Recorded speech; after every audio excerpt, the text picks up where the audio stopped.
Salam sejahtera dalam kasih Tuhan kita Yesus Kristus kepada seluruh jemaat yang dikasihi oleh Tuhan.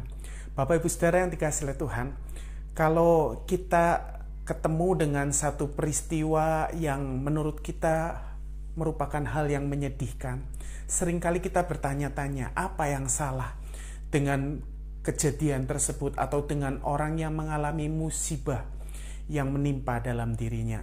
Tetapi seringkali Tuhan izinkan itu terjadi untuk menyatakan sesuatu di dalam kehidupan orang tersebut, buat menjadi kesaksian bagi banyak orang.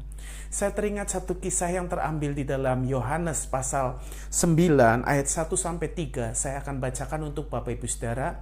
Injil Yohanes 9 ayat 1-3.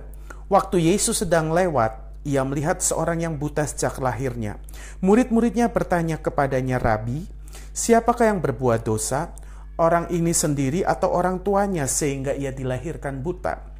Jawab Yesus, "Bukan dia dan bukan juga orang tuanya, tetapi karena pekerjaan-pekerjaan Allah harus dinyatakan di dalam dia." Bapak Ibu Saudara, bukankah itu yang seringkali kita lakukan? Ketika kita ketemu orang mengalami cacat, orang mengalami musibah, bencana, kita bertanya, siapa yang salah? Orang itu atau orang tuanya? Atau siapa yang salah? Itu kecenderungan manusia. Tetapi mari melihat dari kisah ini, belajar dari sikap Yesus, bagaimana Yesus mengajar murid-muridnya bahwa bukan orang itu, bukan orang tuanya, bukan siapa-siapa yang salah, tetapi karena pekerjaan-pekerjaan Allah harus dinyatakan di dalam dia. Ada hal-hal yang di luar nalar kita, di luar pikiran kita. Ketika sesuatu terjadi dalam kehidupan seseorang dan buat kita, itu sesuatu yang patut dikasihani, sesuatu yang sangat menyedihkan, sangat tragis. Tetapi di balik itu, ketahuilah seringkali Tuhan memakai peristiwa itu untuk menyatakan kemuliaannya. Bagian kita adalah belajar memahami jalan-jalan Tuhan. Belajar menemukan apa maksud Tuhan di balik peristiwa yang menyakitkan, peristiwa yang tragis yang membuat kita merasa sedih, kecewa, terluka.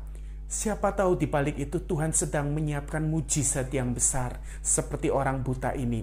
Setelah melewati proses perjumpaan dengan Tuhan, Tuhan menyatakan mujizatnya sehingga dia bisa melihat kembali. Dan itu menjadi kesaksian buat orang banyak di sekitarnya. Kiranya Tuhan tolong kita untuk bisa menemukan maksud Tuhan di balik setiap situasi yang terburuk sekalipun di dalam kehidupan kita. Tuhan memberkati kita.